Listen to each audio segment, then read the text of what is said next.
Links to previous episodes are given in the video description, so don't forget to like, subscribe and share the video. Love Against the Throne. Synopsis. Philip Mackenzie, the Alpha of the Zephyr Moon Pack, one of the strongest and largest packs in the realm, is Gemma Mackenzie's father. Gemma is not your average Alpha's kid. She listens to heavy metal and swears. She doesn't always follow her parents' instructions. The idea of friends means nothing to Gemma, too.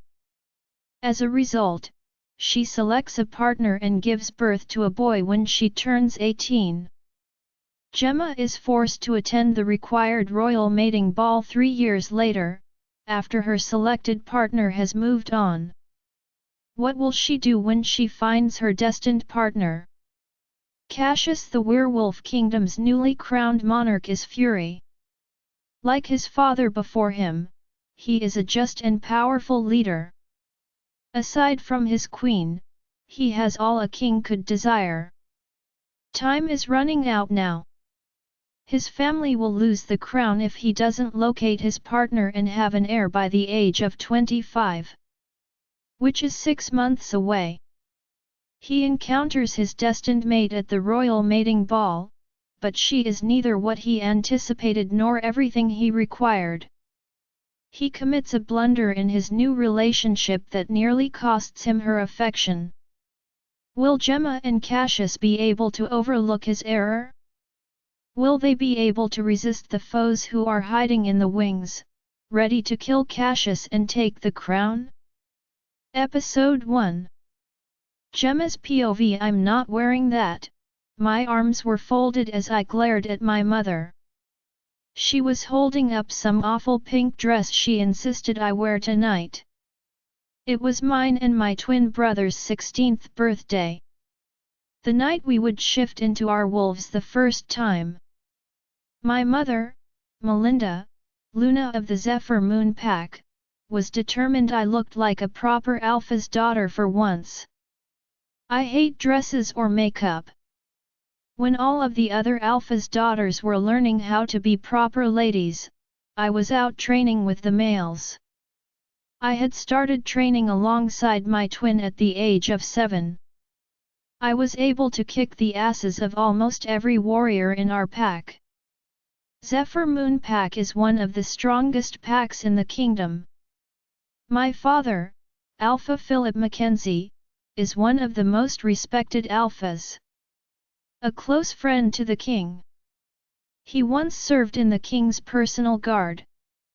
He saved the king's life and thus earned himself high status among the kingdom's united packs. His prowess on the battlefield was legendary. I wanted to be that. But daughters don't train. They stay home and learn to arrange flowers and put on makeup. Luckily, my father saw my potential as a warrior and indulged my desire. So here I was, a deadly warrior, and my mother was insisting I wear a dress. Please, Gemma, just for once, indulge me. My mother pleaded with me. To say that I am a rebel is an understatement. I mostly wore black everything. Black jeans, black shirts, and black boots. I kept my blonde hair dyed black or sometimes purple. The only makeup I wore was my black or dark purple lipstick and black nail polish. Why couldn't you get me a black or purple dress? I whined. My mother sighed. Because I am tired of seeing you in nothing but black. I rolled my eyes at my mother. Over the years, I had become hard to handle. Even my Alpha father had trouble getting me to obey. He said I was the reason his once black hair was now nearly white. I was always getting into trouble. I pray to the moon goddess that your mate is patient. He would say to me. I didn't want a mate. Being an Alpha's daughter with strong Alpha lines, I was most likely to be stuck with some Alpha. I was too strong for any other male. But I didn't want to be controlled. I was not some prize to parade around at parties. Nor was I willing to pop out pup after pup. No, I wanted to train until I could prove myself to become one of the king's elite warriors. I wanted to fight for the kingdom and show them I was as good or even better than the males. That dress will make us look like fairies, my wolf Leonora scoffed in my head. She was a rebellious spirit, just like me. She was as determined as I to become one of the king's finest warriors. I'd wear the dress, Mom. My younger sister Tiffany said to our mother. She was every bit the proper alpha daughter. Dressing in frilly little dresses and attending Luna training, where she learned flower arranging and planning silly parties. It's Gemma and Ian's night. They need to look the part. My mother smiled at my sister. Kiss, I mumbled to her. My mother slapped my arm. What have I told you about your foul mouth, Gemma? That I cuss like a drunk sailor? I sighed. She smiled. My mother, a beautiful woman. Long blonde hair and big blue eyes. She walks with elegance and grace. As Pak Luna, she was well loved. Fair-minded and gentle. Everyone is treated like family, even the Omegas. Please just wear the dress. It just for a couple of hours, Gemma. Then after you and your brother shift, you can wear whatever you want. I sighed. After our shift, my parents had to travel to the palace. The rest of the party would take place under the supervision of my father's beta Mark. Another highly respected warrior in the kingdom. His eldest son Jeremy was mine and my brother's best friend. The three of us get into a lot of trouble together. I looked into my mother's blue eyes. I knew the argument was lost. I was going to wear the frilly pink monstrosity for my mother. Fine, I'll wear the stupid dress, I mumbled. My mother smiled and clapped her hands. I knew you would. Now get dressed. I have to go check on the party arrangements. She kissed my cheek. Tiffany, help your sister with her hair and makeup. No black. Yes, Mom. My sister beamed as our mother left my bedroom. She put her hands on her hips. Hurry up, Gem. You heard Mom. I glared at her. Shut up, Tiff, I said to my sister as I skulked my way into my bathroom to shower. I am covered in dirt from my earlier training session. The hot water felt good on my sore muscles.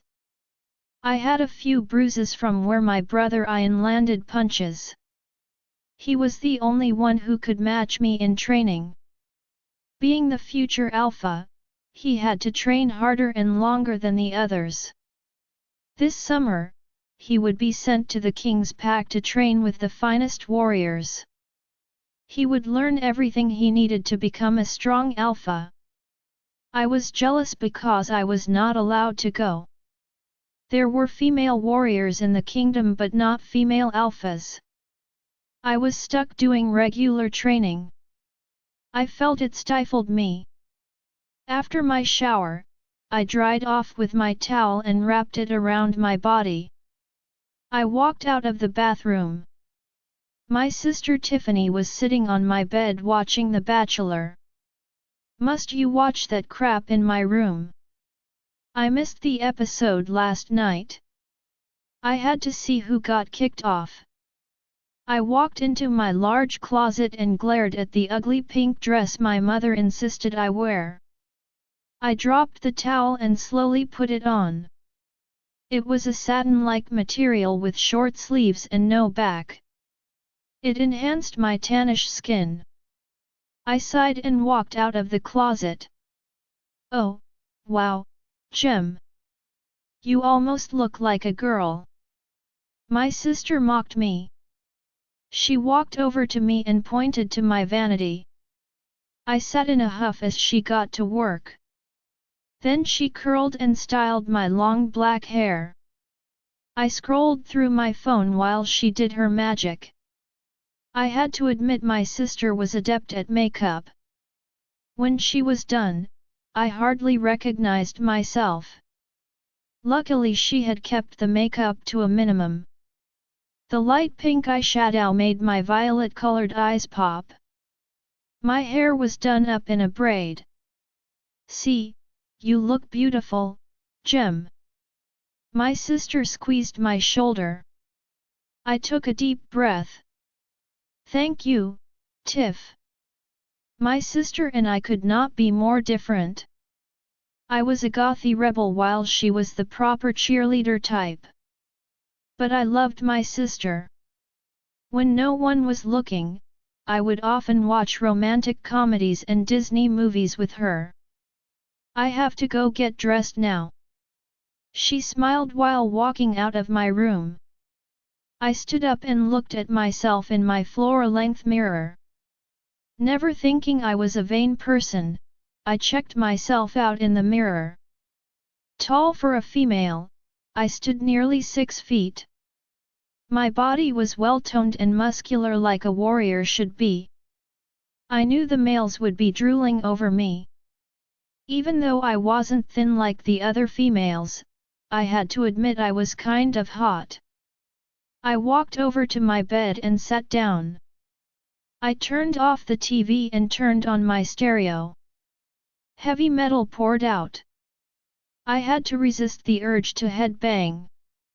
I would hate to ruin my sister's efforts on my hair. A knock on the door made me jump slightly. My father stood in the doorway. Is that my Gemma? He beamed as he walked in. My father is an intimidating male werewolf. He stood 6'6" tall with large hulking muscles.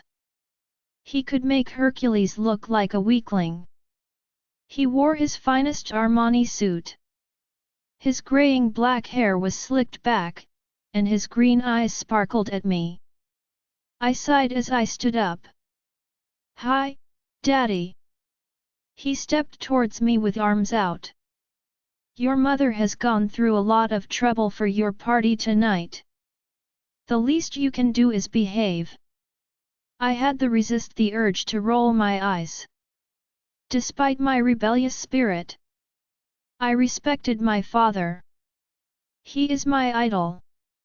Even as one of the deadliest warriors in the kingdom, he still was a fair and just alpha. He hadn't allowed himself to succumb to greed and the thirst for power. Being a trusted friend of the king, he didn't need it. He had everything he needed. I'll behave, Daddy. He moved his head to the music. He was the reason why I loved heavy metal. It annoyed my mother and sister to no end. They were into sucky pop music. Is this new? I love it. My father asked. Yeah, it's a band called Avatar. I smiled as we headbanged together. Come on, Gemma. My mother said from the doorway. She was dressed in one of her finest dresses. White satin with gold trim. Her blonde hair was done up in a bun. Phil, must you encourage her with this atrocious music? My mother, the only person besides the king that could order my father around. My father stopped the headbanging and smoothed out his suit. Come on, Gemma. I sighed and turned off the music, and followed my parents out of my room. We walked through our large pack house and to the ground floor where my twin brother was waiting. He stood nearly as tall as my father. He was wearing an Armani suit that matched our father's. His short black hair was slicked back, and his green eyes matched our father's. I was the only one in our family with violet eyes. My father said I inherited them from my grandmother. She, too, had been a fierce warrior that had been respected by the kingdom. Beside my brother stood Jeremy, my best friend. He was a hair shorter than my brother, having blonde hair and blue eyes. I had to resist the urge to stare at him. His mouth fell open as I walked towards them. Gemma. My brother narrowed his eyes. What, Jeremy? Are you drooling over Gemma? No, I'm not drooling. Jeremy shook his head. I'm just shocked. It's been a long time since I saw Gemma in a dress.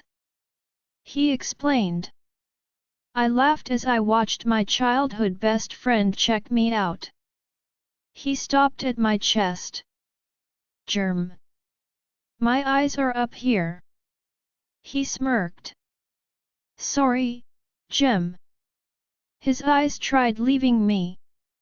When did you get this?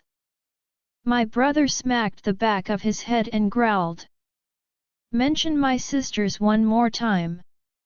Jeremy rolled his eyes and turned away from me.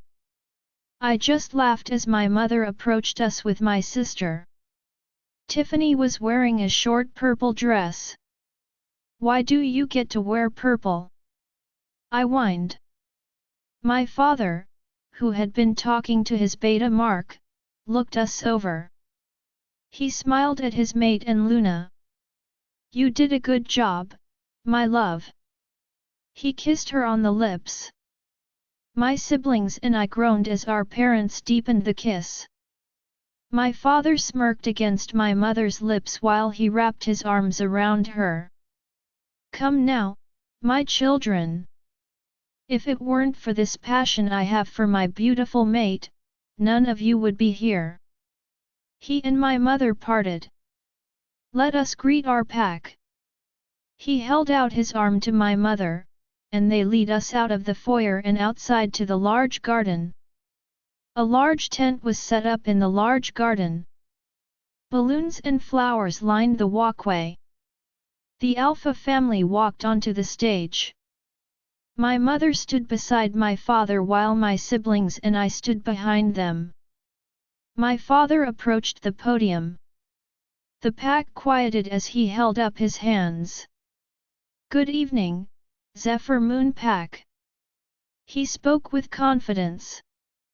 I am proud that you all came out to celebrate the 16th birthday of my eldest children. He beckoned my twin and me forward. Ian Lance Mackenzie, your future alpha will make us all proud. And Gemma Sky Mackenzie, who will one day be one of the fiercest warriors in the kingdom. He turned to us and beamed. The moon goddess blessed us the day you were born. You too will one day make this pack proud and the envy of the kingdom. I, as your father, could not be more proud of you both. Even if one of you caused my hair to become prematurely grey. He directed that comment at me, eliciting laughter from the pack. I rolled my eyes at him. Really, Daddy? I said quietly. He turned his attention back to the pack. Now, let us celebrate. Your Luna, my beautiful mate, has prepared this elegant party. Let us rejoice. The pack cheered as my father led my mother off the stage. My siblings and I walked off the stage. We mingled among the pack. Wow, Gemma, you look great. My other best friend Louis said to me. The son of the pack Delta. He was shaping up to be a fierce warrior himself. I smiled at my friend as we hugged. Hands off, she's mine, Jeremy growled. I rolled my eyes and punched him in the arm. I am no one's, I growled at him. Jeremy held up his hands. Oh, come on, Gem. You don't feel a pull towards me? Admittedly, I was attracted to Jeremy. I have had a crush on him ever since I first noticed boys were not icky. I feel the pull to kick you. He smiled as my brother walked over to us. Why are you going to kick Jeremy now, Gem? He's all stupid and possessive over me. No, I'm not. I just don't think all of the guys should be hanging off of you. Louis scoffed. It was one hug, Germ. He looked at me. Right, Gem. I nodded. Right, Lou. I held out a hand to Louis. Let's go eat. He grabbed my hand and escorted me to the elaborate buffet. I stuck my tongue out at Jeremy as we walked away. I groaned as pop music played over the speakers. I asked the mother to at least play classic rock. Why does she think I would like Taylor Swift? Louis laughed. I'm surprised you know this is Taylor Swift. Well, Tiff is always listening to it. I bet you know all the lyrics, Louis teased. No, I exclaimed. He laughed as we grabbed plates. I know you and Tiff watch rom-coms with my sisters. He referred to his younger sisters Rachel and Ashley, who were Tiffany's friends. When I was feeling girly urges, I indulged them and played feminine for a few hours. The truth was I loved everyone in my pack.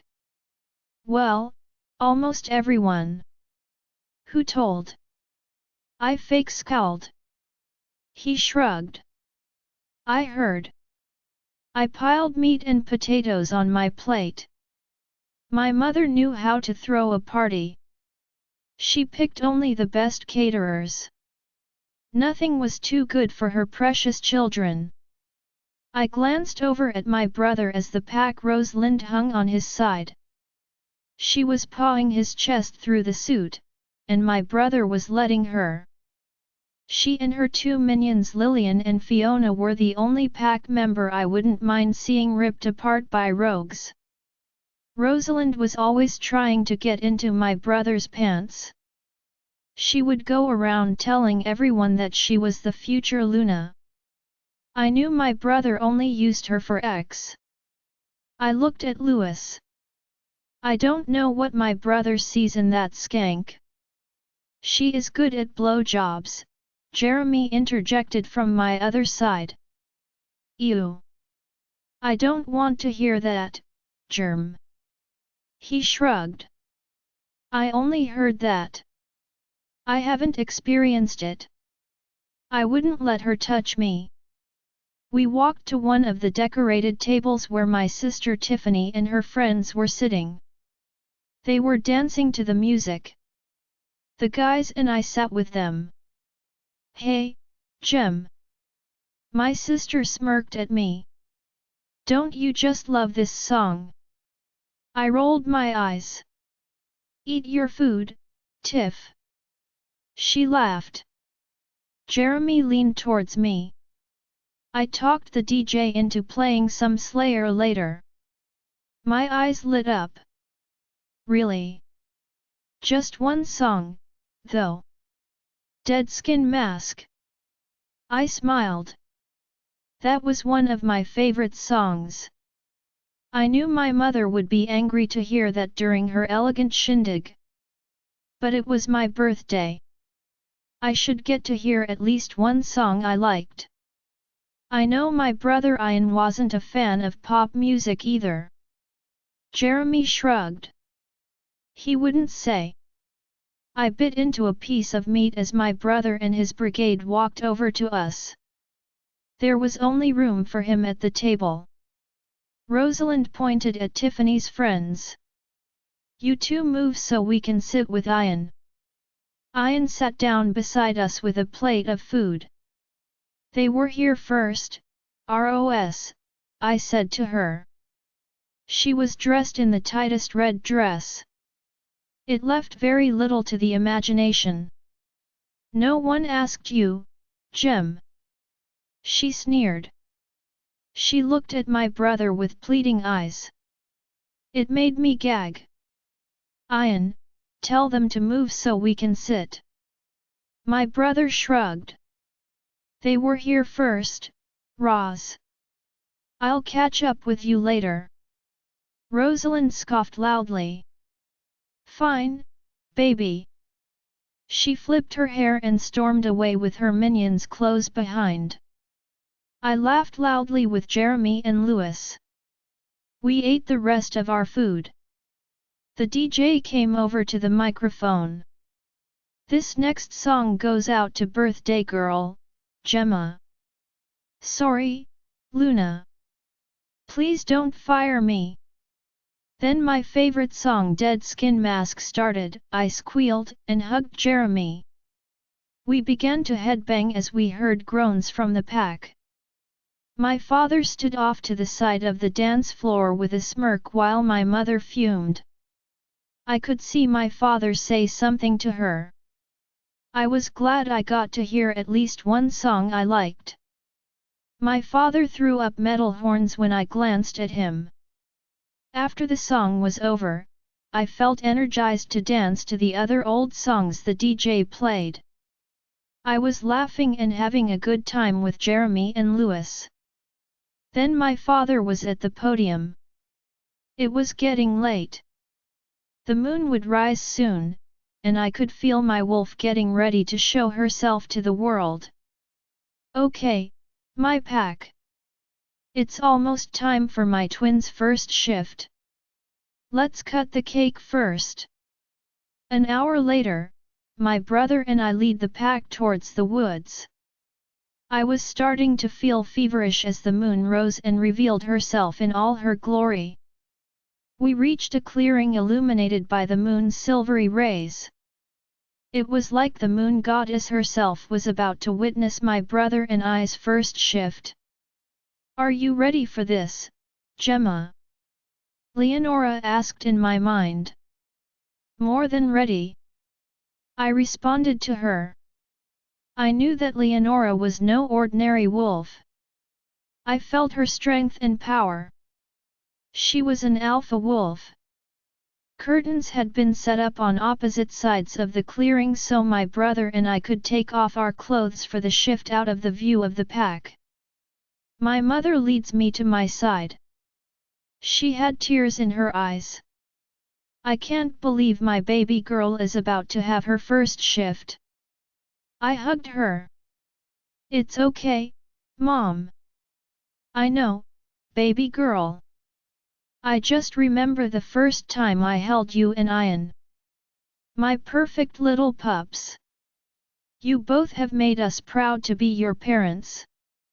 She smiled. I love you too, Mom. I felt my skin burn as my muscles ached. Deep breaths, baby. My mother encouraged as she backed away slightly. I screamed as my body began to change.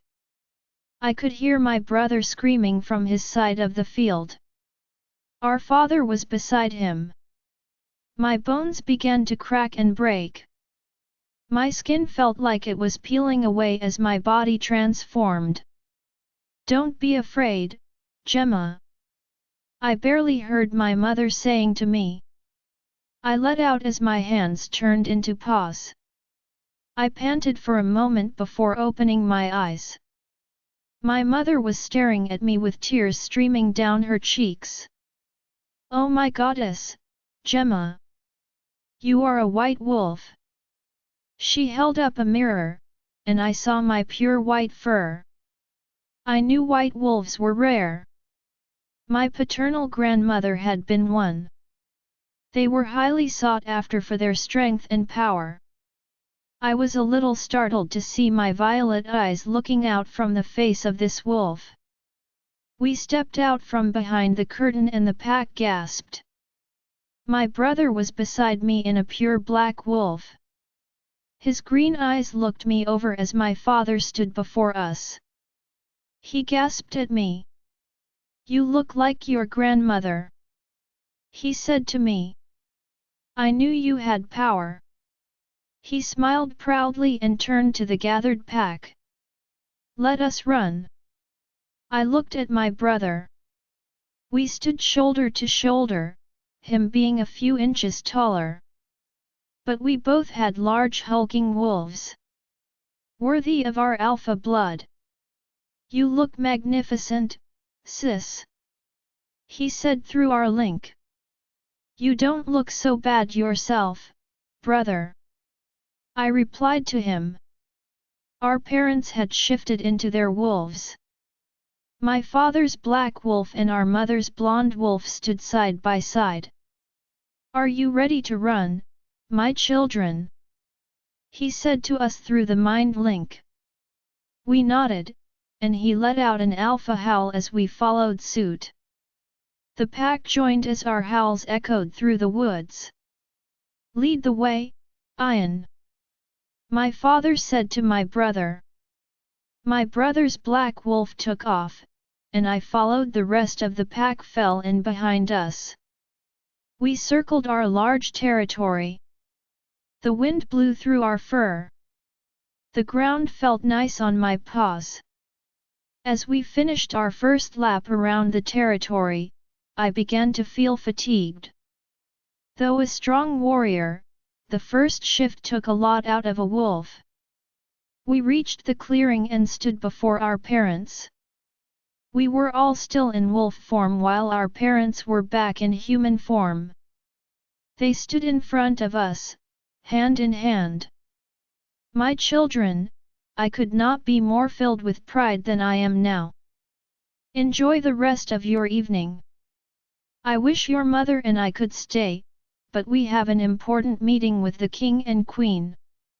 So we must depart now. Be good for Beta Mark. He directed his gaze at me. He stepped forward and hugged our furry necks. My mother kissed my wolf on her nose. Happy birthday, my beautiful daughter. She stepped towards my brother and kissed his wolf on the nose. Happy birthday, my handsome son. She smiled. Now, go, get dressed, she ordered. My brother and I stepped behind the curtains on either side of the clearing. I let out a whimper as I shifted back into human form.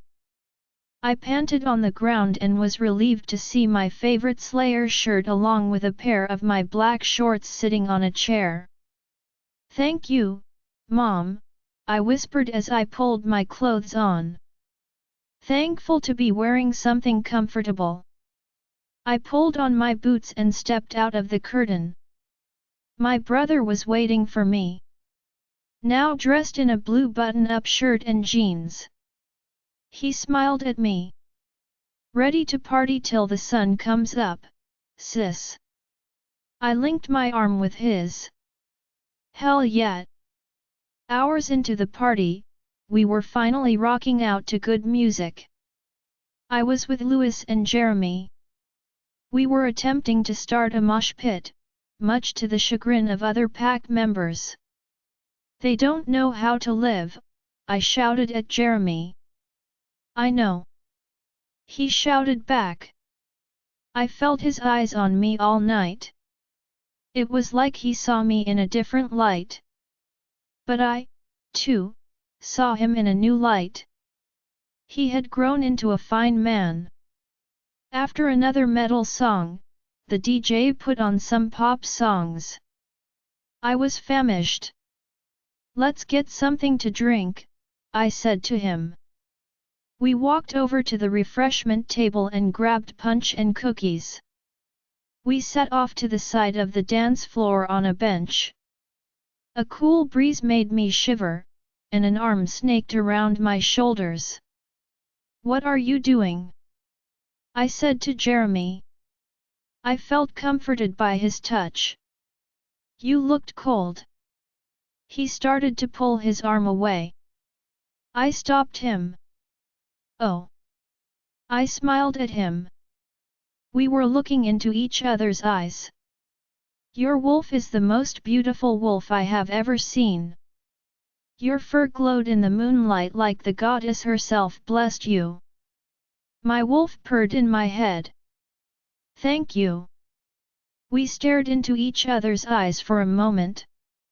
I felt something stir in my heart. Was he my fated mate? I would not know who my mate was until I turned 18.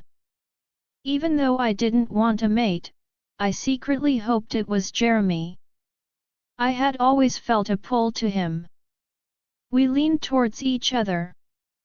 I closed my eyes as I felt his breath against my cheek. Was this my first kiss? I opened my eyes to see him lingering inches from me. I wrapped my arm around his neck and pulled him towards me. Our lips met, and the world stopped. My eyes flew open as we lingered there for what seemed like minutes. His blue eyes peered into mine. Do you feel that too? I whispered.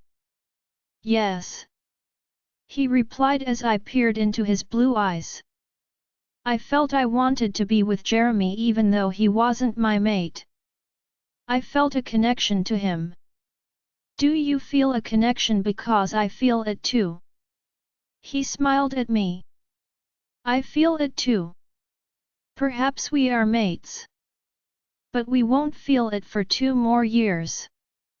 I said to him. I want to be with you whether we are or not, Gemma. But I don't want to do anything with you until then. Let's just go steady. Jeremy explained. I nodded. I like that plan. Then the night I turn 18 I'll spend it with you. Author's note: I had to change the end of this chapter because underage X isn't allowed even when consensual. So the next chapter is time skipped 2 years to when Gemma is 18. Gemma's POV 2 years later. It was the night before my 18th birthday and I decided to spend it with Jeremy. I was adamant that we would turn out to be my fated mate. Though deep down I didn't care.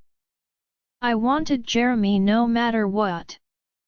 He was going to be my first. The last 2 years we had dated. But tonight we would go all the way. A few minutes before midnight there was a light knock on my door and I opened it to Jeremy. He looked dressed in jeans and a button-up shirt. Hey, gorgeous! Happy birthday, he said and handed me a bouquet of flowers. They were mostly dark purple orchids and some purple roses. These are beautiful, I said and pulled him into my room. I looked at the clock. 10 minutes before midnight. My heart thumped against my chest as he closed the door and pulled me to him. He kissed me lightly. What happens if we don't turn out to be mates? He looked me in the eyes and moved a strand of hair out of my eyes and tucked it behind my ear. I want you no matter what. He pulled me tighter to him. We kissed again, this time deeper and more sensual. He was going to be mine whether the goddess had deemed it so or not. As we kissed he pushed me to the bed and we parted. We sat down and the clock read 5 till. This is going to be the longest wait, I mumbled. He clasped my hand as we waited. My mind went through a million different scenarios. Then the moment of truth. It hit midnight and Jeremy's scent was the same as before. I looked him in the eyes and my wolf said nothing. My shoulders fell and tears welled up in my eyes. So we aren't fated. I want you no matter what. He wiped a stray tear from my cheek and then lightly kissed me. He wrapped his arms around me and the kiss deepened. All once all my fears melted away and I agreed. I wanted him no matter what. Let's do this. Mates or not.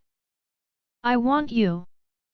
I said to him and our kiss became more passionate as fire ignited between us. Gemma. We shouldn't do this.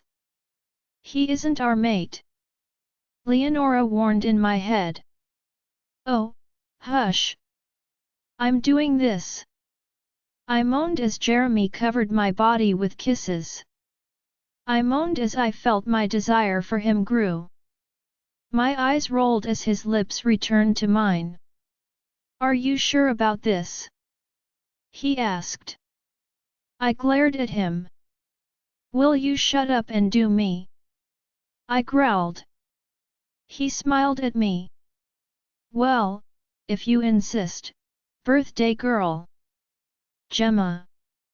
My wolf growled in my head. Leonora, I growled back. She growled. We should save ourselves for our mate. I don't want a mate. I argued with her. The thought of being owned by one male for the rest of my life did not appeal to me unless that male was the one on top of me, making my head spin. Fine. But you'll regret this. She growled and then retreated into the back of my mind. I returned focus to Jeremy. Our eyes were staring into one another. Are you sure about this? Quit asking silly questions, I growled. Oh, my goddess Jeremy! I cried out. He planted his lips on mine. I didn't care that we were not using protection. There was no way I could get pregnant the first time, I thought. He lies against me, panting for a few moments. That was I paused at a loss for words. Happy birthday! He whispered next to my ear. He wrapped his arms around my body. I felt my need rising again. We proceeded to make love until the morning light. Not caring about the consequences. 3 weeks later I woke up feeling sore and nauseous. My stomach screamed as I rushed into my bathroom and emptied my stomach. I groaned as I retched over and over until nothing was coming out. I sat on the cold tile for a few moments. Then I got up to my feet shakily and walked over to my sink. I rinsed my mouth out and then brushed my teeth. I had been feeling sick for the last couple of days. Also, I felt more tired than usual. I had kept to my routine. I think it was because I had just begun shifting and assumed that took more out of me until I got used to it. I sighed as I stepped into the shower. It had been 3 weeks since my 18th birthday. I smiled as I remembered my first time with Jeremy. I hadn't seen him much after that night.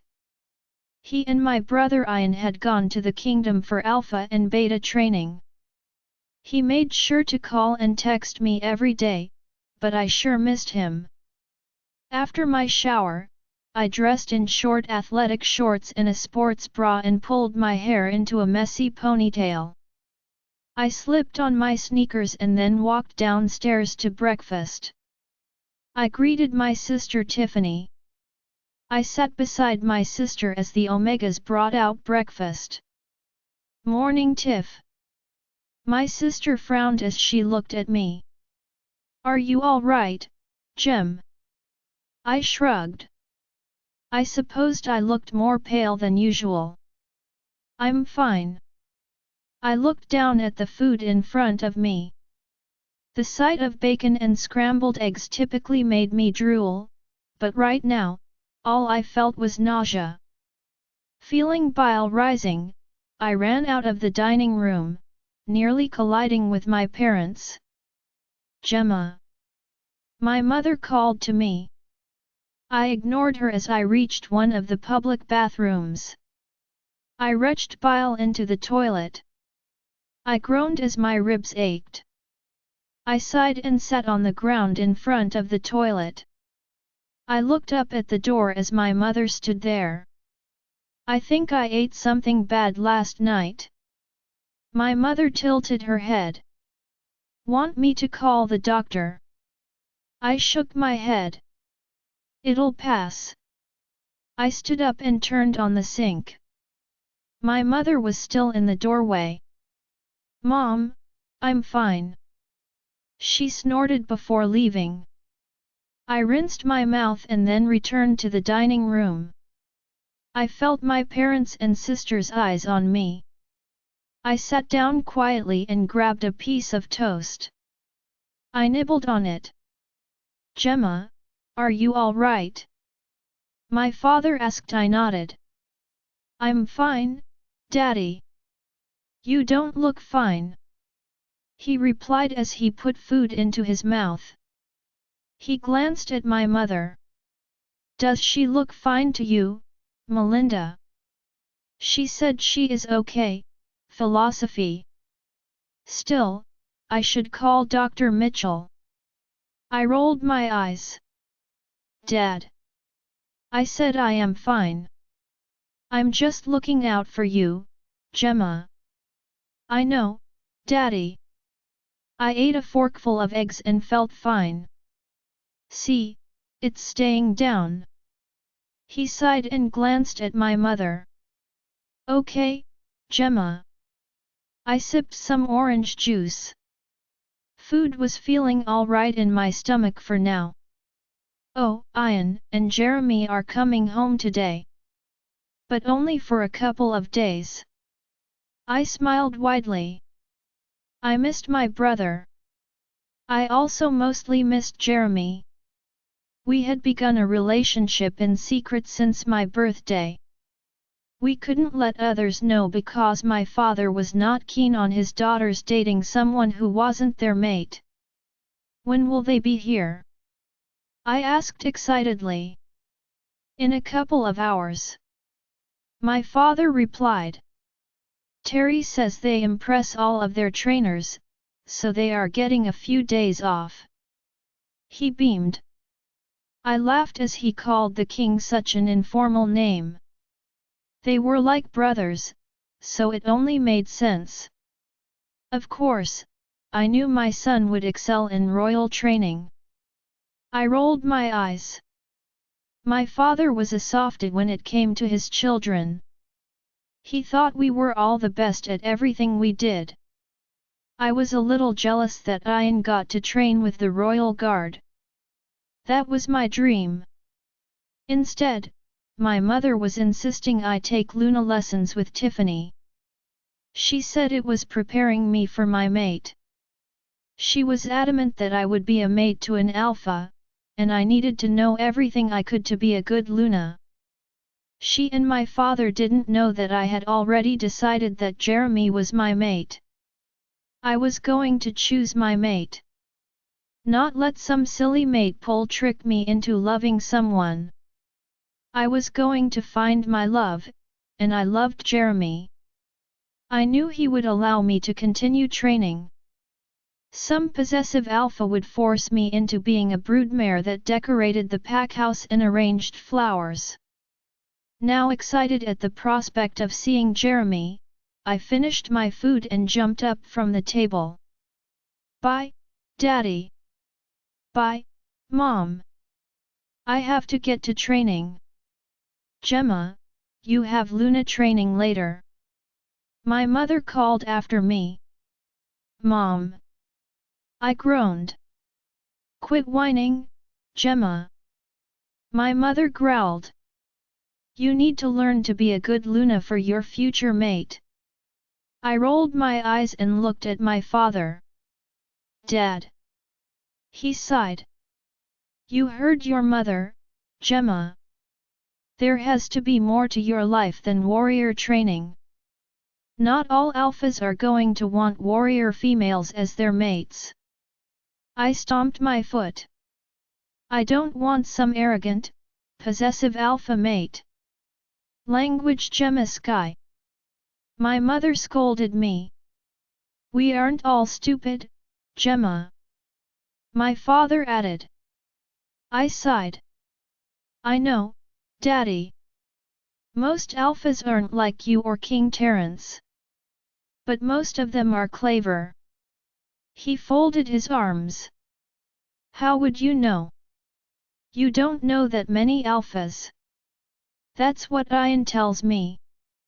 My brother complained about the other future alphas. They were constantly bragging about their skills and dreams to take over smaller packs. They were often silenced when Ian kicked their asses on the training field.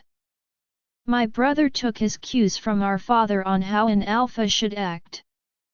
Still, don't you want to present yourself nicely for your future mate? My father asked. I am choosing my mate, I declared. He lifted an eyebrow. Either way, whether you choose them or not, they are not going to want some unruly she-wolf. I frowned at my father. Daddy, he held up his hands and cut me off. You will go to Luna training, and that is final. He spoke in his alpha tone. I had no choice but to obey. Fine, I growled. After warrior training, of course. He smiled at me, eliciting a glare from my mother. Thank you, Daddy. I ran over and kissed his cheek. I love you, Daddy. Be at Luna training at 1 p.m. sharp. My mother ordered me. Yes, Mom. I kissed her cheek before running out of the dining room. Once on the training field, I greeted the warriors and began my stretches. Morning, Gem. Louis greeted me. He grinned widely at me. Morning, Lou. How are you this morning? He cracked his knuckles. Ready to kick you finally. He grinned. Shorter than me by a few inches. He made up for it with bulk. He had short brown hair and brown eyes. You say that every morning, Lou. I laughed. Good morning, Gemma. I was greeted by the head trainer Ronald. He had once served in the Royal Guard alongside my father. His training techniques were the envy of the kingdom. Are you going to focus this morning? You have been off your game the last couple of days. Yes, Ronald, sir. Good. Now let's get started. He then bellowed orders to the gathered warriors. 20 minutes later, I laid on my back. Louis had managed to flip me. He had never done that before. My body ached as I panted. I felt more tired than usual. Time out, I said. I got to my feet slowly. I took some wobbly steps towards the bleachers and sat down in a heap. Louis handed me a bottle of water. Are you all right, Gem? He sat beside me. I have never been able to beat you that easily before. I shook my head. I'm all right. I'm just a little under the weather this morning. I think I ate something bad last night. He nodded as the trainer walked towards us. Gemma, are you focusing this morning? Yes, Ron, sir, I said to him. Then why was Louis able to beat you? I shrugged. Maybe Louis is just getting better, I smirked at my friend. Gemma, this isn't like you. He sighed. Maybe you should go see the doctor. You shouldn't be getting this tired so easily. I finished off the water and stood up. I am all right, Ron. I just need a little break. The trainer pressed his lips together. Okay, 5 minutes. He ordered before walking away. Louis. Louis shot me a sad look before following the trainer. 5 minutes later, I rejoined training. I opted to just spar with a dummy rather than a partner. I was starting to feel dizzy when someone tapped my shoulder. I swung around and almost punched my brother in the face. He easily dodged me. I smiled. I hugged my twin. Whoa, there, sis. You almost clocked me, he said into my ear. I noticed Jeremy standing behind him. I smiled sweetly at my boyfriend. Ian released me, and I was swept into a friendly hug by Jeremy. I missed you, he whispered into my ear before releasing me. How was royal training? I asked. It was boring, Ian smirked. I punched his arm. Shut up. You are lying. He laughed. Of course, I am. It was awesome. I frowned. I am so jealous of you. I got to train with Prince Cassius. My eyes widened. Crown Prince Cassius was a legend on the battlefield. I had heard stories of him ripping rogues and vampires to pieces. I also heard he was the most handsome werewolf in the kingdom. Perfection was the only way to describe him. But to me, the most handsome werewolf in the kingdom was right in front of me. Ian. Jeremy. Trainer Ron called to them. Just because you got back from royal training doesn't mean you can neglect training here. Coming, Ron, Ian said to him before running towards the field. Ever the good soldier, my brother. I'll be right there, Ron, Jeremy called to the trainer. I have to use the little boy's room. Hurry up. Ron barked before turning his back to us. Jeremy grabbed my hand and pulled me away from the training field. Once out of sight of the others, he pushed me into the wall and planted a fierce kiss on me. Oh God's Gem, I missed you. I gasped against his frantic lips. I missed you too. Our kiss deepened. I felt my need for him growing as his erection pressed against me. Gemma. Trainer Ron screamed from the field. I sighed against his lips. I better get back to training. Jeremy groaned and nodded. We'll continue this later in my room. I grinned at him. We better. He breathed into my ear. Then with a final kiss, we parted, and he ran into the bathroom, no doubt to take care of himself. I sighed and ran back to the training field. Ronald was glaring at me with his arms folded and tapping his foot. Sorry, Ron. Are you okay to continue now? I nodded. Yes, sir. I walked back to the field and began sparring with Lewis again. A few minutes later, Jeremy took over. We exchanged blow after blow. I admit he had grown in skill in the short 3 weeks he had been away. He was hard for me to beat. Gem. He cursed as I fell to the ground again. He reached a hand down and pulled me to my feet.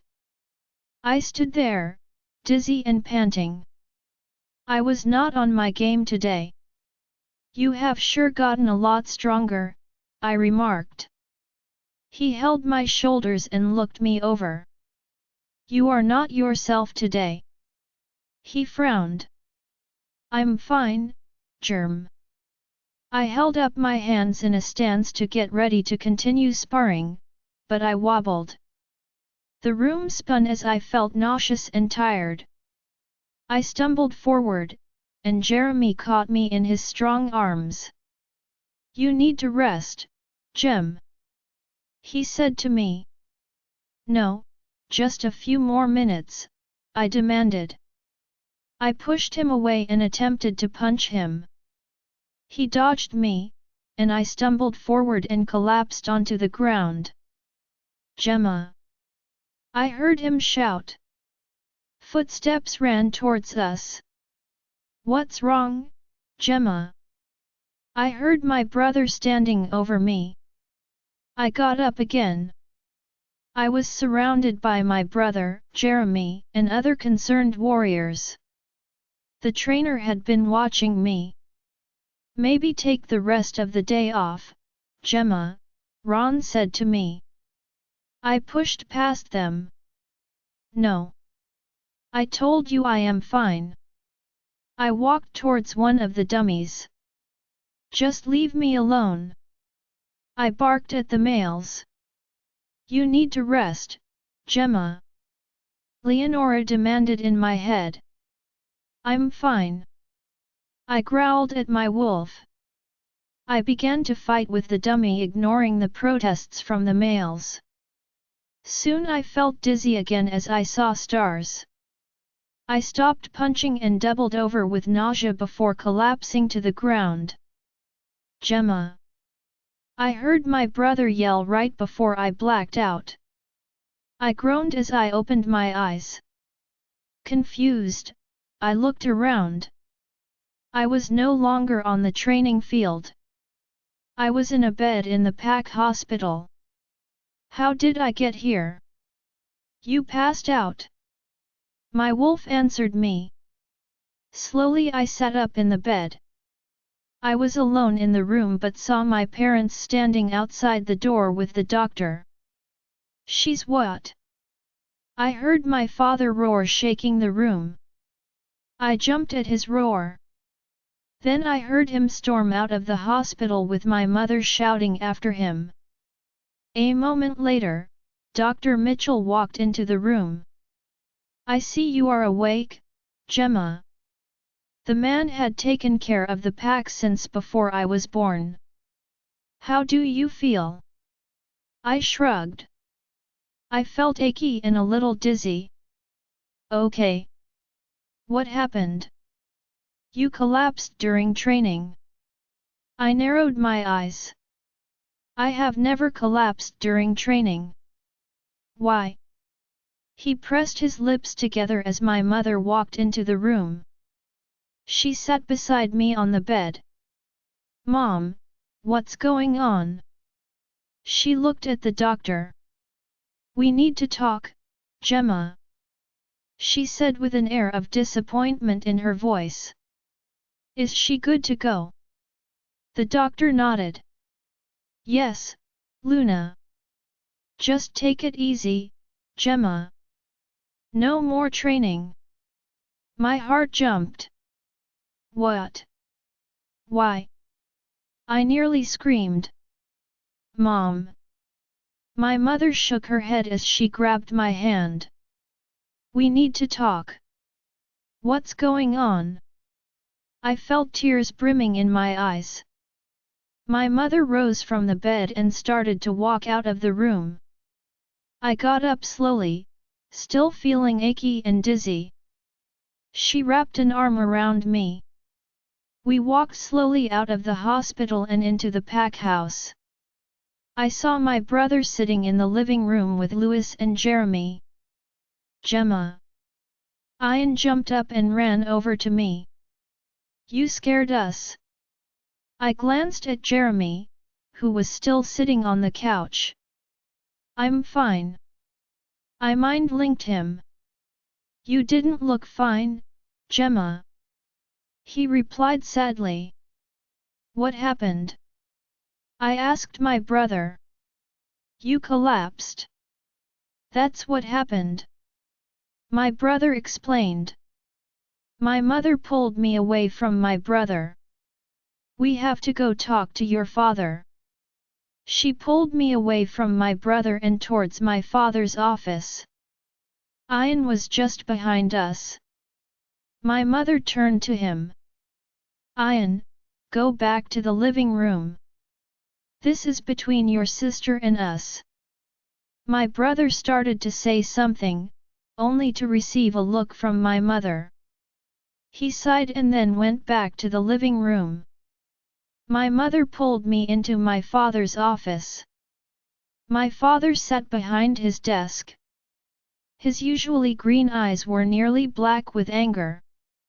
He had a glass of liquor in his hand as he watched my mother and I walk in. I sat in a chair in front of his large desk while my mother went around and stood behind him with a hand on his shoulder. I saw anger and disappointment in his eyes as he stared at me. I trembled. I hated it when he looked at me like this. "Daddy, what's wrong?"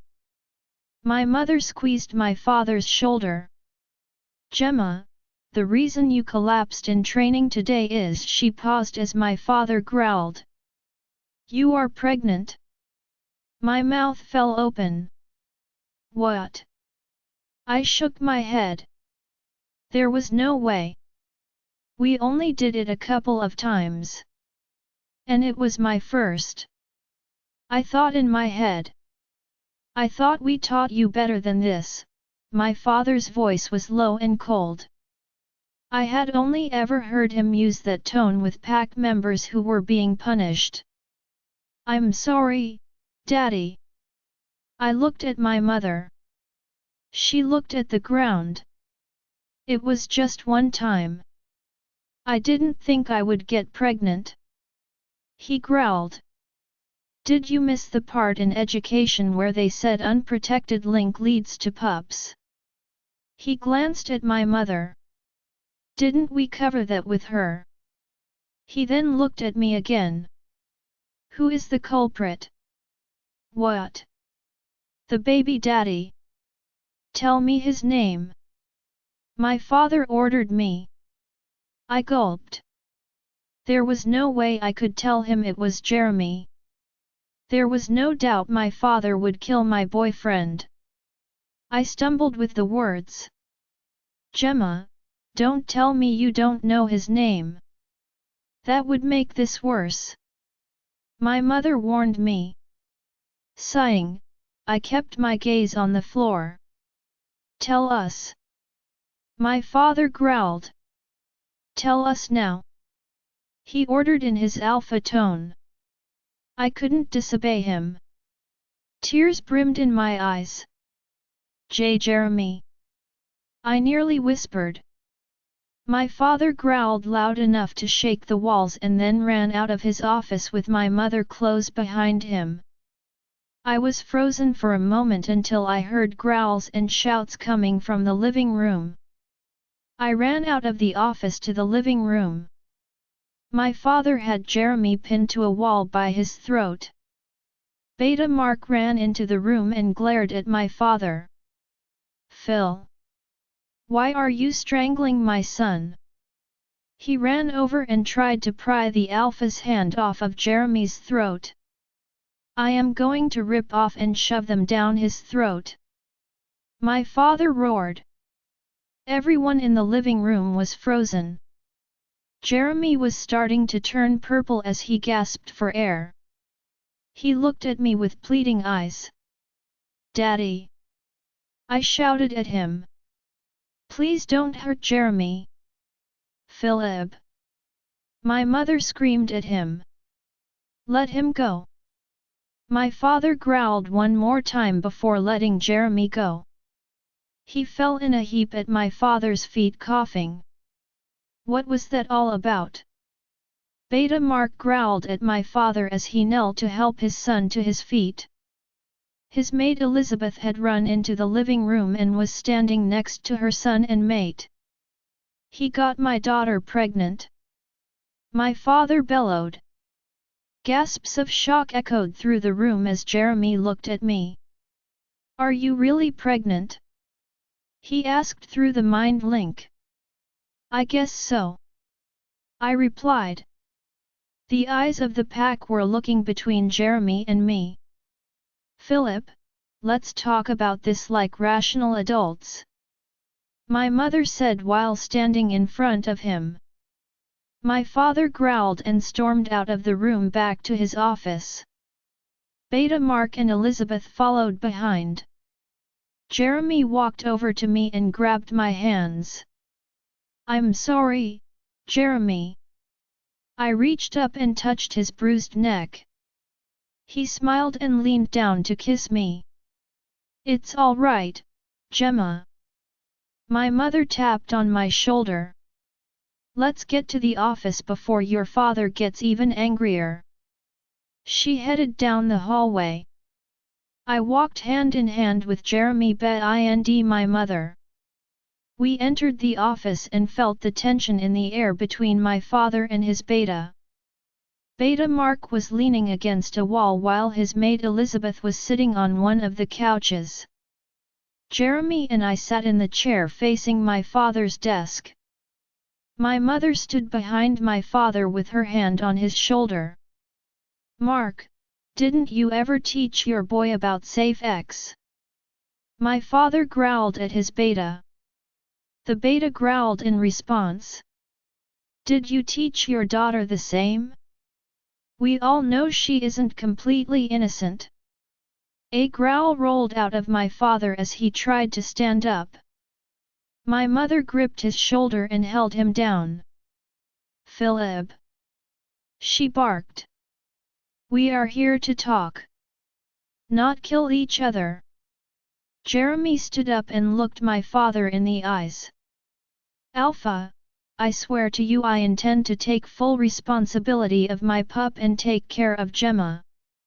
He turned and flashed a brilliant smile at me. I love her. I smiled back at him, eliciting a growl from my father.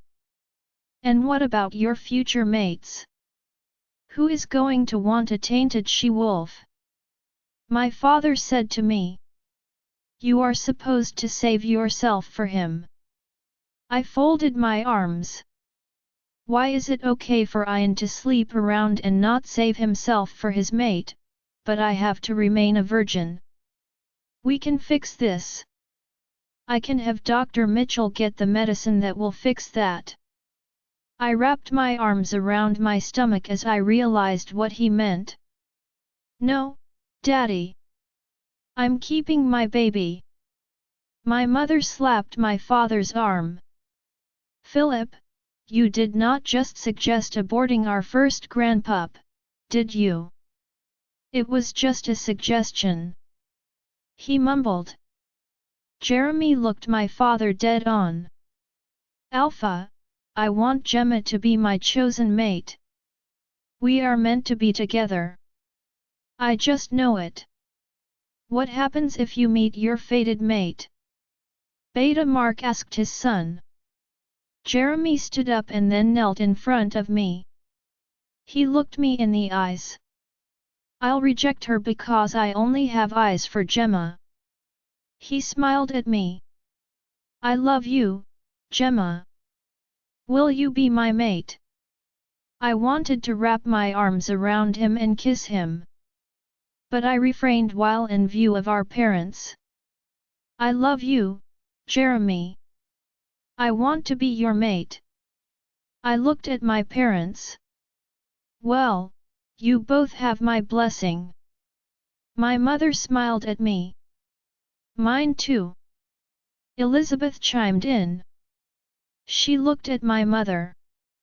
I don't know about the rest of you, but I am excited for my first grandpup. That only made my father and her mate growl. Oh, hush, you stupid. My mother cleared her throat. See, Phil, Mark. It's settled. The kids love each other. They own their mistake. Let's move on. I have work to do. My father indicated he was done with this conversation. He looked at the computer screen. You can all leave now.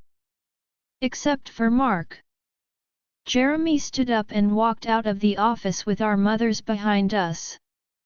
Walking into the living room, I suddenly felt subconscious with the eyes of the pack on us.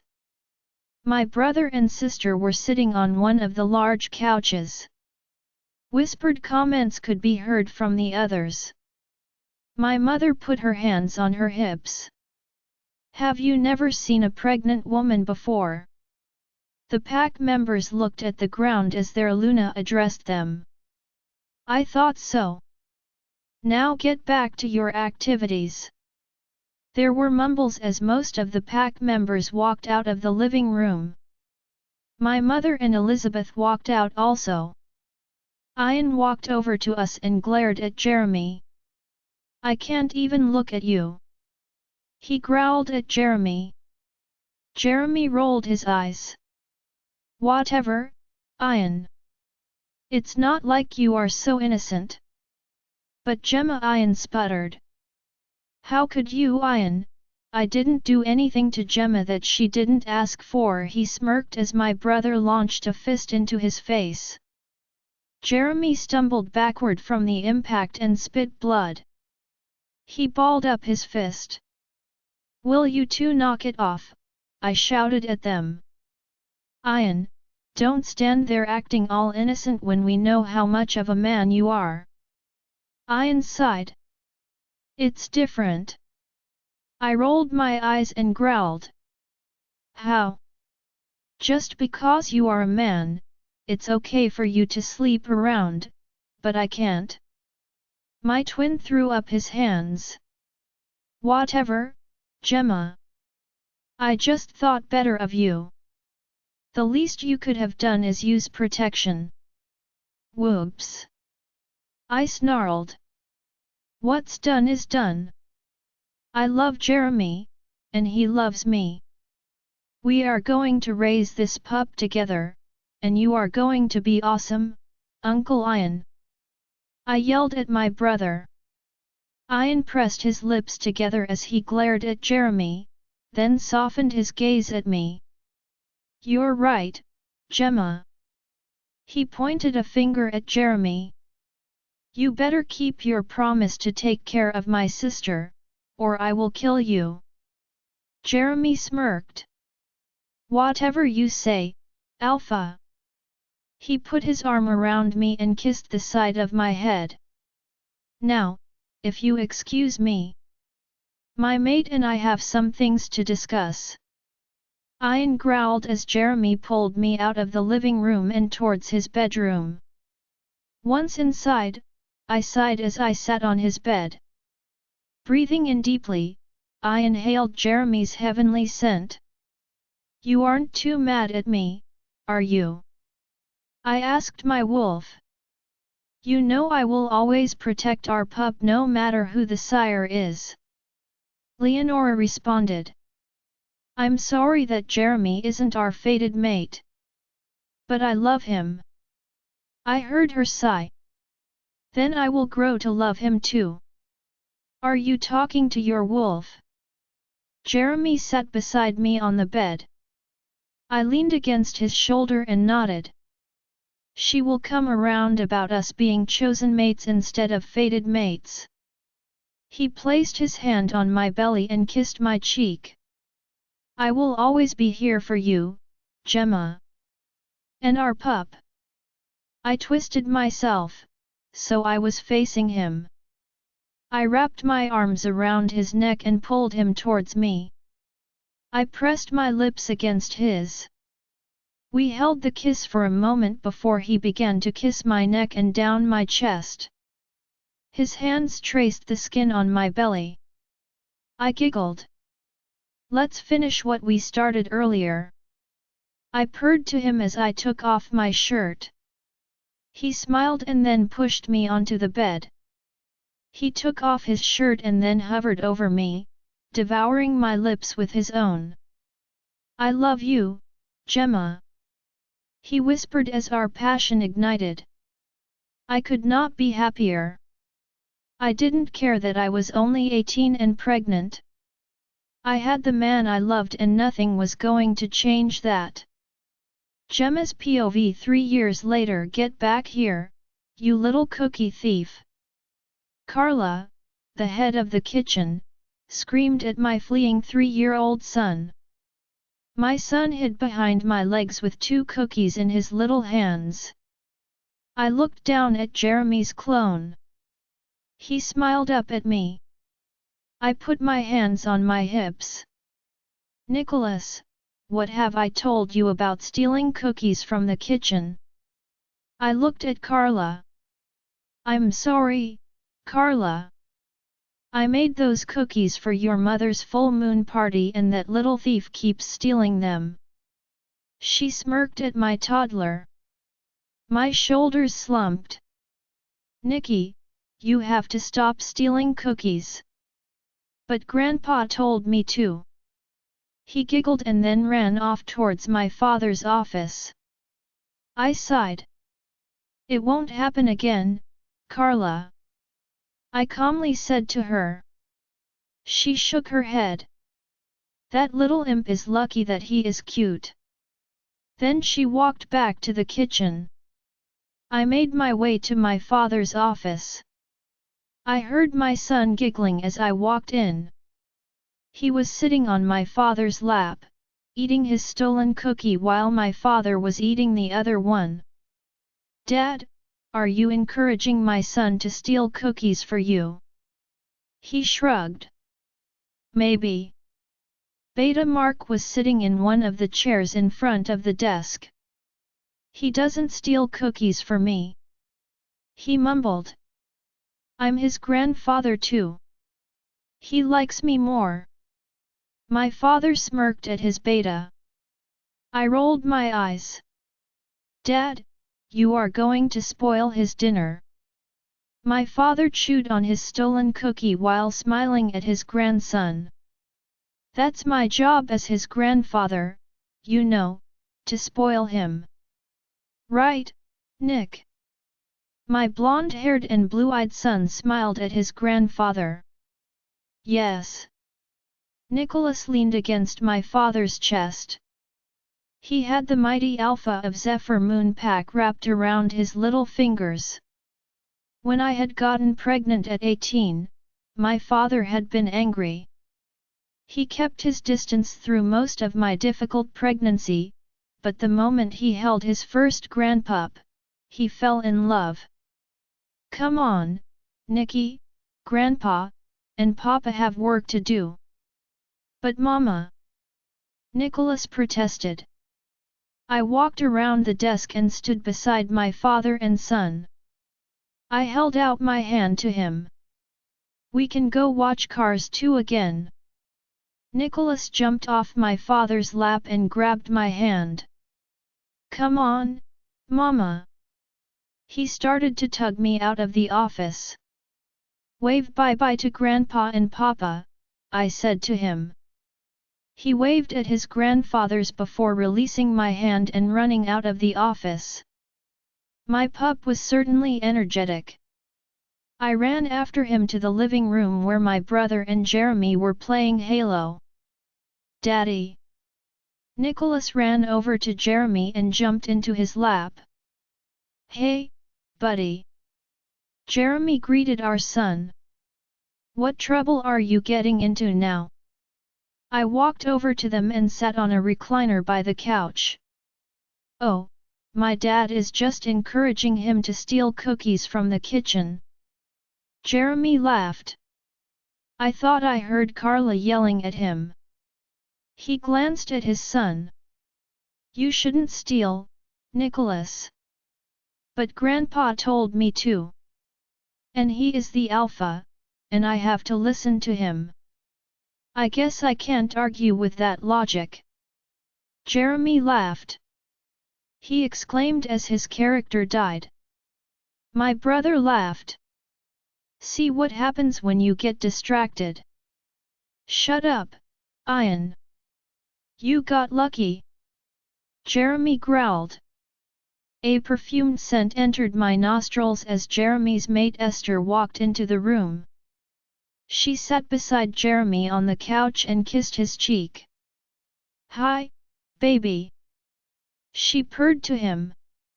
He smiled at her with a sparkle in his blue eyes. Hi. My heart ached. A year after our son was born, Jeremy went to a future alpha/beta party thrown by the king. To my disappointment, he found his fated mate.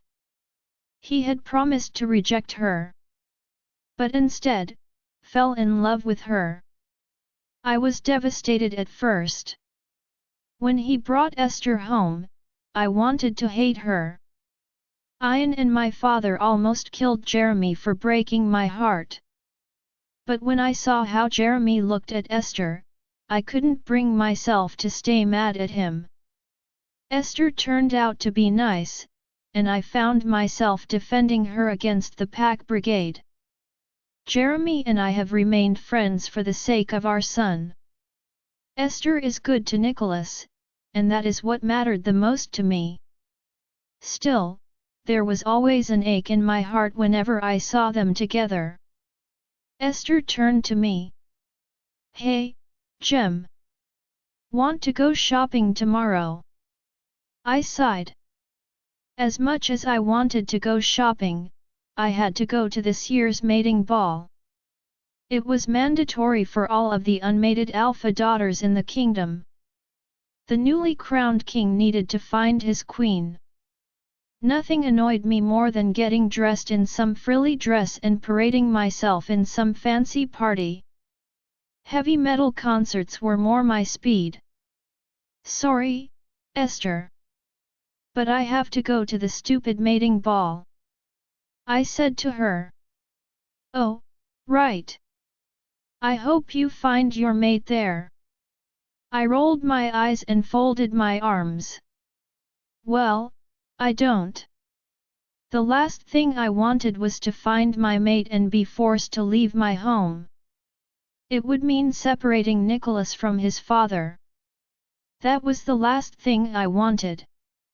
I was content to stay in the pack as a warrior. And I didn't need a mate. Right now, I was dating one of the new warriors, and our relationship was going well.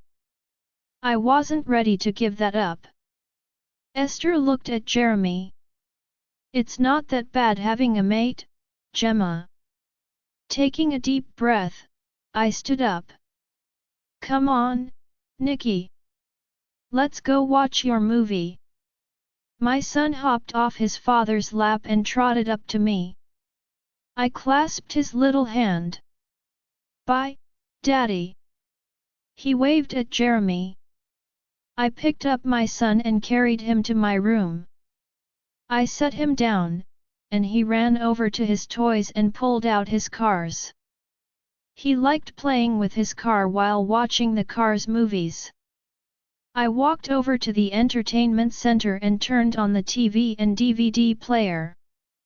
I put in the Cars 2 disc while Nicholas sat on the floor making car noises. There was a knock on my door as the movie started. My boyfriend, Paul, leaned against the door frame. He was wearing camouflage pants and a grey tank top that showed off his muscular frame. A hulking figure, he was taller than my father at nearly 7 feet tall. Dark brown, nearly black skin covered his frame with long dreadlocks on his head.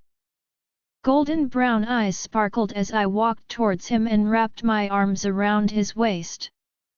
He had come from the King's Guard to help train our pack warriors. I kissed him. "Hey, baby girl." His deep voice spoke against my lips. "Are you busy later?" "Maybe," I smirked. "Depends on who is asking."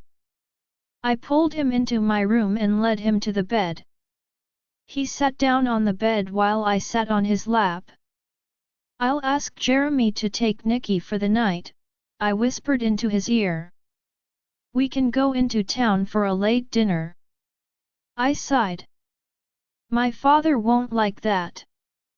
But we can have a moonlight picnic in the garden," and then I waggled my eyebrows at him as I kissed him again while wrapping my arms around his neck. "Sounds like a date." He deepened the kiss. "Paul." I laughed. I smacked his hand. I looked over at my son. He is occupied by his cartoon. He won't notice. I kissed his neck. "I'll let you do what you want to me later after our picnic," I whispered into his ear. There was another knock on the door as my mother poked her head into my room. I hopped off of Paul's lap. He stood up and bowed to my mother. Luna. She walked in, holding a garment bag in her hands. I groaned. Your dress just came in. Let's try it on. Mom, I don't want to wear that dress. It's pink. My mother rolled her eyes. I don't care what you want, Gemma. Now get in your closet and try on the dress. She growled. I knew there was no arguing. She shoved the garment bag into my hands. I guess that's my cue to leave. Paul laughed. He leaned down to kiss me but stopped noticing my mother's glare.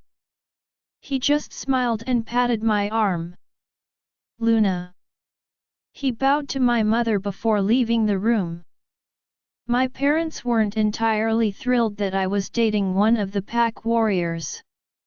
I agreed to use birth control, so they reluctantly allowed me to be with Paul. I like Paul, so I wanted to make it work.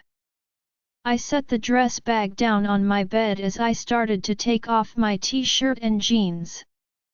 What are you going to do if you find your mate tomorrow at the ball? My mother asked. I already told you. I will reject him. I replied as I unzipped the bag. I groaned at the frilly pink thing my mother insisted I wear. She smirked at my annoyance. I knew she picked dresses like this to annoy me. Without even giving him a chance. She sighed. Mom, I have a boyfriend. She pressed her lips together. Gemma, you shouldn't throw away your mate over a fling. I reluctantly put the dress on. A light pink gown that hugged my body, showing off my muscular warrior's body. The neckline plunged, showing off my cleavage. There was a little bit of shimmer. Paul isn't a fling, Mom. I like him. Gemma, I don't want to see you get hurt again. Mom, Paul isn't like Jeremy. This is real. She rolled her eyes as she inspected me and adjusted the dress. She stepped back. Gemma, you deserve to be with your fated mate. I sighed. But Mom, that means I'll have to leave the pack. I just want you to be happy, Gemma. I sighed as my mother pulled me to the mirror. I hated to admit that I looked hot in this dress. It accentuated my violet-colored eyes as my blonde hair cascaded down my shoulders. I am happy. Even if things with Paul does not work out, I still have Nikki, and I want to remain a warrior here. I know things didn't work out with Jeremy, but I can't take his son away from him. My mom pressed her lips together and shook her head. She looked me over. See, that dress isn't so bad. I shrugged. I guess. But why does it have to be pink? Because it annoys you. My mother laughed. I sensed my son approaching us. He beamed at me. Mommy, you look like a princess. I smiled at him and ruffled his hair. She does look like a princess, doesn't she, Nikki? My mom picked up her grandson and kissed his cheek. Are you done watching your movie? I asked him. He nodded. Can I watch it again? I laughed. Of course you can. My mother set him down, and he ran back to the TV. I walked over and picked up the remote to restart the movie. Can I take this dress off now? Yes, and hang it up, so it doesn't get wrinkled. I rushed to my closet and quickly got out of the stupid dress. I put it on its hanger and hung it in the closet. I was happy to put my jeans and t-shirt back on. I'll see you later, Gemma. My mother said to me while walking over to Nicholas. She leaned down and kissed his cheek. Grandma. He groaned while wiping the kiss off his cheek. I laughed as my mother sighed. She then walked out of my room. I noticed Esther walk by the door. I ran out after her. Hey, Esther. The shorter brown-haired she-wolf stopped and turned to me. Her brown eyes smiled at me as I approached her. What's up, Gem? Would you and Jeremy mind taking Nikki for the night? I have a date with Paul. Esther nodded. Of course. Despite what happened with Jeremy, I like Esther. When she first came to the pack, she was shy and had a hard time fitting in. She always had her nose buried in a book and was made fun of by Rosalind and her brigade. So, instead of being bitter about her being Jeremy's mate, I befriended her and defended her. She was right to my son, and that was what mattered most to me. Thank you. What time are you leaving for your date? Around 7. We are just going on a picnic. Esther smiled. Oh, a moonlight picnic. That sounds romantic. I have to go get ready. I walked back into my room with Esther close behind. She walked over to where Nikki was sitting on the floor and sat down beside him. Watching cars again? She asked him. He nodded and held up one of his toy cars. See the new car Papa got me? That's a cool car. She beamed at him as he sat in her lap. Do you want to hang out with your dad and me tonight? Nikki, Mommy is going to take a shower. You stay there with Esther. I walked into my bathroom. After my shower, I wrapped a towel around my body and walked into my closet. I chose a purple plaid miniskirt and a baby doll t-shirt with skulls on it. I put on my clothes, walked out of my closet, and sat in front of my vanity. I brushed my long blonde hair. I had stopped dyeing it a couple of years ago. I pulled it into a ponytail. Then I put on some light makeup. I stood up and turned to see Jeremy walking into my room. Hey, Germ. Daddy. Nikki shouted as he hopped up and ran over to his father. Jeremy picked up our son. Hey, buddy. Are you ready to have fun with Esther and me tonight? Can we eat chocolate chip pancakes for dinner? Of course. I put my hands on my hips. Jeremy, that's way too much sugar before bed. He shrugged. He's my son too, Gemma. I don't need you lecturing me on how to take care of him. I scoffed. I'm not lecturing you, Jeremy. I'm just telling you that pancakes for dinner is too much sugar. He'll be up all night. Jeremy rolled his eyes. I know how to take care of my son. I am not saying you don't know how to take care of your son. I'm just trying to tell you that pancakes for dinner are a bad idea. My voice rose slightly as I glared at my former mate. Nikki covered his ears as tears ran down his cheeks. Why do you guys always have to fight? We aren't fighting, Nikki, I said to him as I stood in front of Jeremy. Jeremy sighed and tightened his hold on Nikki. Your mother and I are just having a discussion. Esther walked over and placed her hand on my arm. Don't worry, Gemma. I'll make sure Nikki gets a proper dinner. I nodded at her. Thank you, Esther. There was a knock on the door as Paul poked his head in. He had a picnic basket in one of his hands. He ducked his head in as he and Jeremy exchanged a tense look. I knew Jeremy was jealous of Paul. Are you ready to go? He asked me. I walked over to him and wrapped my arms around him, and kissed him. Yes. I heard a low growl from Jeremy. I looked at him and rolled my eyes. Shut up. I directed my gaze to my son. Nicky, you be good for Daddy and Esther tonight. Okay, Mommy. I walked over and kissed his cheek and smiled at Esther. Thanks again, I said to her before linking arms with Paul and walking out of my room with him. Carla made us some fried chicken and macaroni salad. He held up the basket. My mouth watered at the thought of the food. That sounds awesome. Carla makes the best fried chicken. He shrugged. My grandmother's is better. But I agree this is very good. We walked out of the pack house and towards the garden.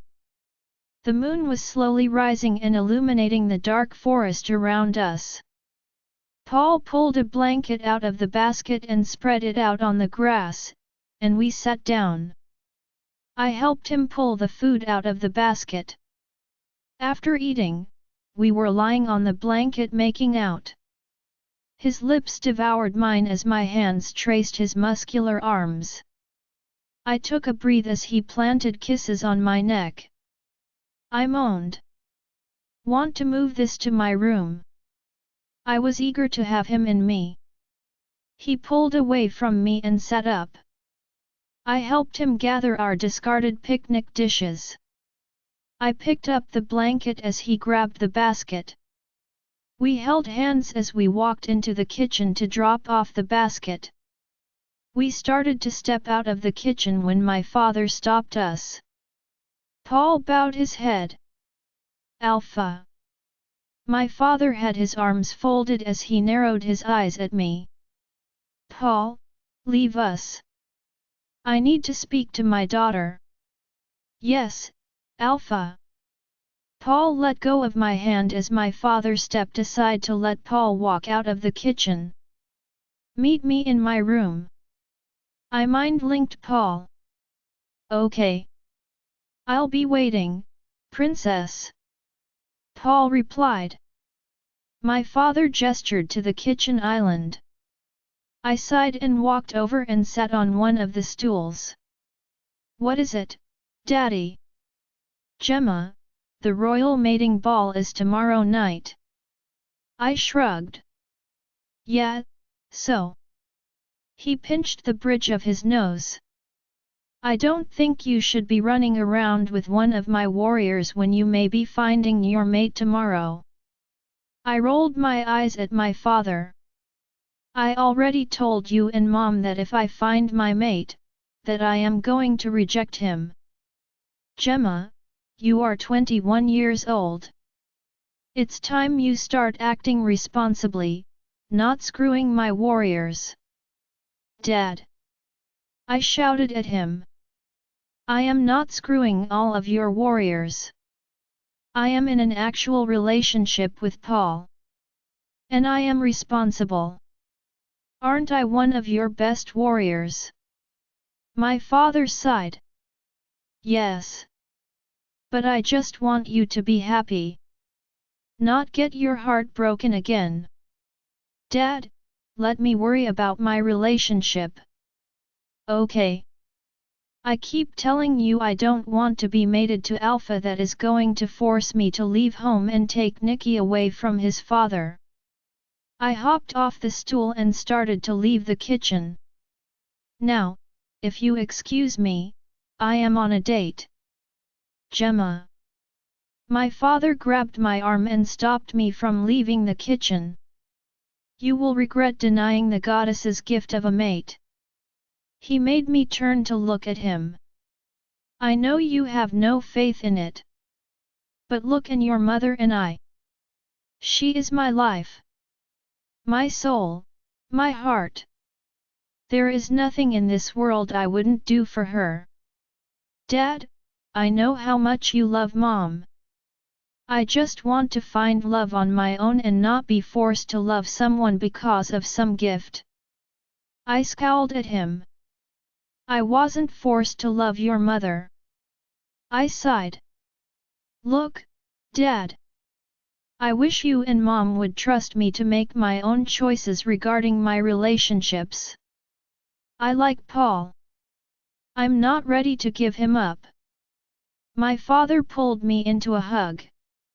Oh, my daughter. I don't want to see you get hurt again.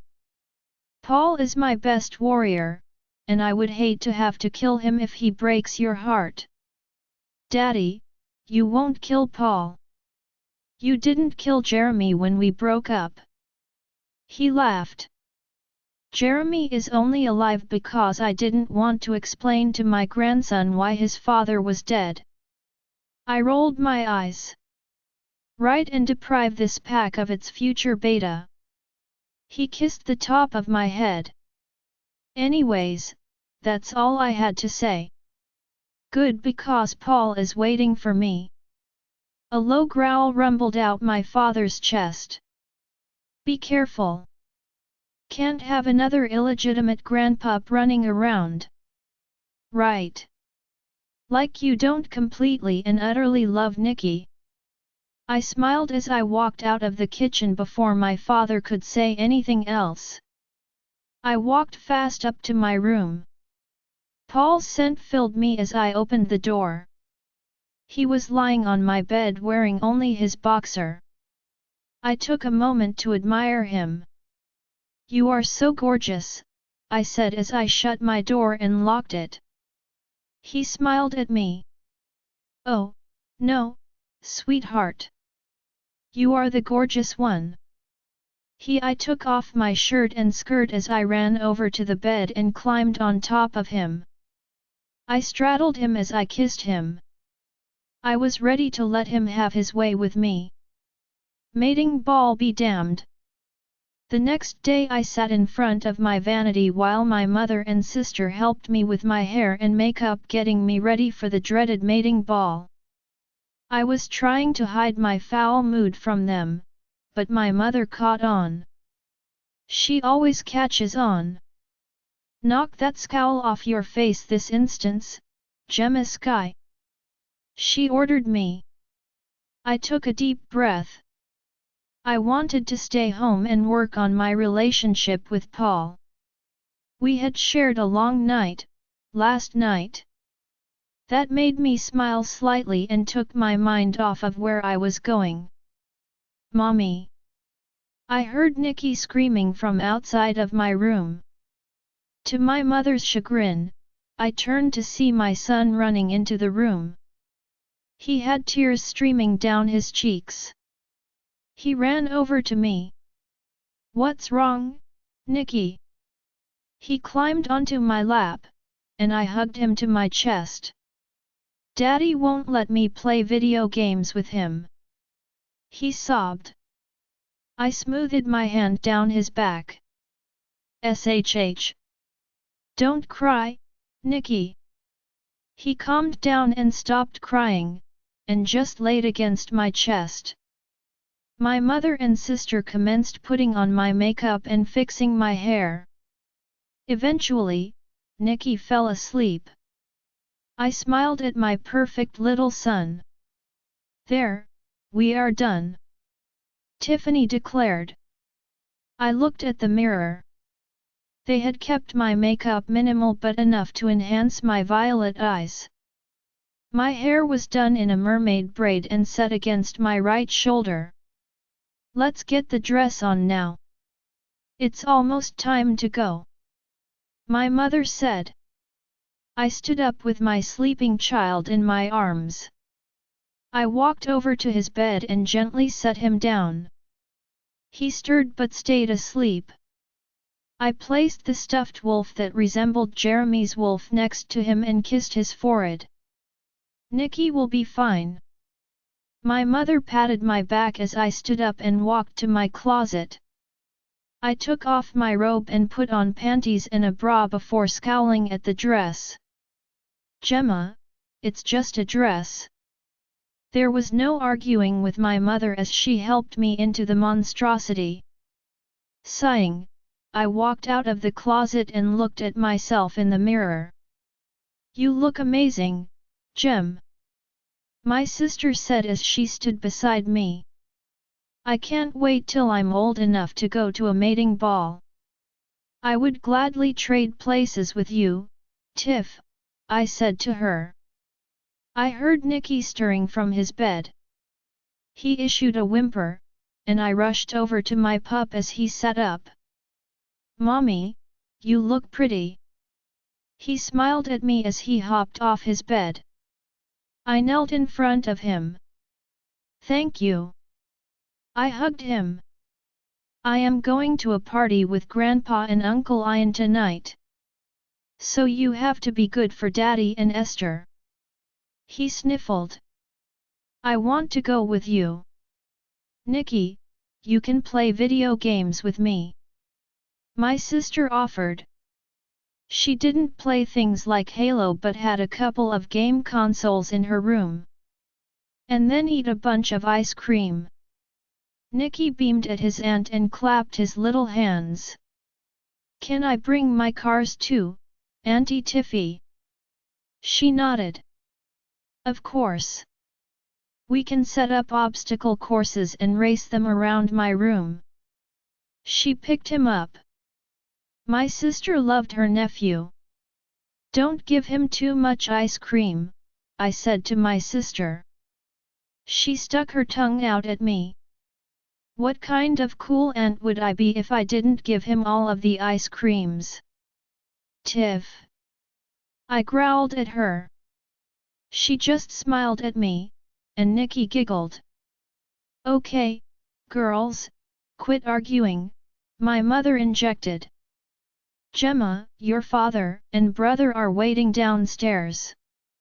Get your shoes on.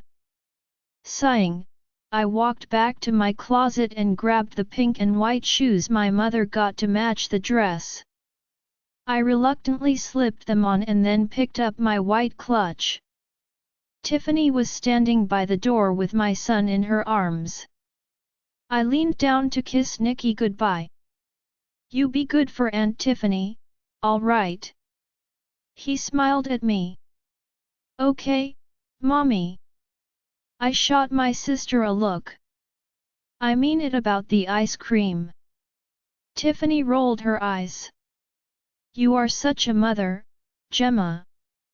She then walked out of my room with my giggling child in her arms. I sighed as I walked out of the room and down the hall. I was stopped at the top of the stairs by my father. He was dressed in a black tuxedo. He beamed at me as I approached. Look at my little girl. He held out his arm and escorted me down the stairs where Ian was waiting by the door. You look beautiful, Gem. My brother smiled at me. He was dressed in a tuxedo like our father. His black hair was slicked back, and his green eyes sparkled. Thank you, Ian. You don't look so bad yourself. My mother walked over to us, and I let go of my father's arm as he swept her into an embrace. He kissed her lovingly on the lips. I wish I could join you, philosophy. I'll miss my beautiful Luna. All of these years and my parents were still completely in love with each other. It made me happy to see. Part of me longed for the same thing. You'll meet our mate soon, Leonora said to me. I'm finding my love, Leonora. I replied to her. Your mate will be your love, Gemma, Leonora said before retreating to the back of my mind. My parents reluctantly parted with one more kiss. Then my father leads my brother and me outside to a waiting white limo. I slid in first, followed by Ian and then my father. I took a deep breath as the car drove out away from the pack house. My head was a jumble of thoughts. I prayed to the moon goddess that I would not find my mate tonight. I just wanted to be home playing with my son and sleeping with my boyfriend. I didn't need a mate. After 20 minutes of driving, the limo pulled in front of the royal palace. It shone like a white beacon against the forest background. The driver opened the door, and we all filed out. Once out of the car, my father escorted my brother and me into the palace. My wolf began to pace in my head. She was whimpering and whining more than usual. My nerves became uneasy. Our mate is close, Leonora said to me. Not for long. I mumbled back to her. My father leaned down to me. Now you promise to behave tonight, Gemma. No swearing. No rudeness. Just play the part of a proper alpha daughter for a couple of hours. Yes, Daddy, I replied through gritted teeth. We walked through the grand halls of the palace. It was decorated to the nines for the ball. Other alphas and their offspring were walking in a line towards the grand ballroom. Each one was pausing at the entrance as they were announced. Join our Facebook and WhatsApp group for more updates, link is given in description. Rest audiobook will be continued in next episode.